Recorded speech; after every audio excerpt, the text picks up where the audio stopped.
بسم الله الرحمن الرحیم. الحمدلله د اخلاص فری ایجوکیشن فاونډیشن دا زموږ د راشن چې کوم تقسیمولو پیکیج و دا زموږ پنځم پروګرام دی.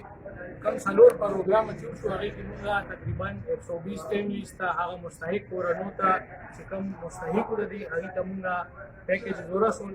نن زموږ پنځم او اخري پروګرام دی د راشن د تقسیمولو. نن چې موږ سره کوم پیکیج دی هغه تقریبا د 70 فیملی د 70 کورونو لپاره دی. ټول مستحق چې کوم د دې نه زه د اخلاص فری ایجوکیشن فاونډیشن چې زموږ کوم راشین ملګري دي چې چا موږ سره دې کې ډونیشن وکړو او چا موږ سره امداد وکړو او زموږ دې ملګرو چې کوم منډې ته والي کوم سټرګل یې وکړو نو دې الله یې دې اجر ورکړي. چې چا موږ سره امداد کړی دی نو هغې له الله د هغې اجر ورکړي. او اخلاص فری ایجوکیشن فاونډیشن چې کوم دی زموږ چې کوم ایجوکیشن کې کار یا روان دي دې نه پس دا زموږ د راشن تقسیمولو اخري پروګرام دی.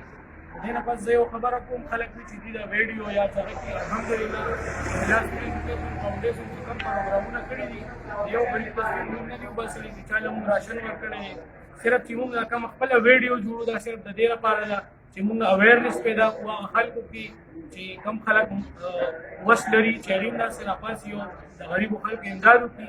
بل د دې لپاره موږ د ویډیو دغه کوو چې چا موږ سره ډونیشن کړی دی چې هغې ته صرف دا پته ولګي چې او د هغې دا ډونیشن صحیح خلکو ته رسي او په موږ باندې چې زموږ په تنظیم کوم اعتماد دی د هغې چې هغه بحال وګرځوو. انشاءالله د اخلاص فری ایجوکیشن فاونډیشن د ټیم چې کوم دا سټرګل او ستاسو چې کوم دا موږ سره ډونیشن وو د هغې په دغه سره یا رسیل کې 200 فیملیز ته هغه مستحق غریبو خلکو ته هغه میلو شو پیکیج فوډ او دا اخلاص فری ایجوکیشن فاونډیشن دا سټرګل په مخکې هم جاري دی. انشاءالله صرف یو میسیج ورکول غواړم چې خدمت لوی عبادت دی.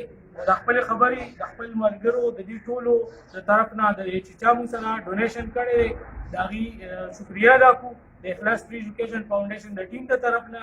الحمدلله دا سټرګل به بیا هم جاري وي. د خپلې خبرې په دې شعر ختمول غواړم چې ژوند هغه دی چې د بل خدمت کې تېر شي، ژوند هغه دی چې د بل خدمت کې تېر شي، هغه ژوند به څه کوي چې په کور دننه تېر شي. والسلام.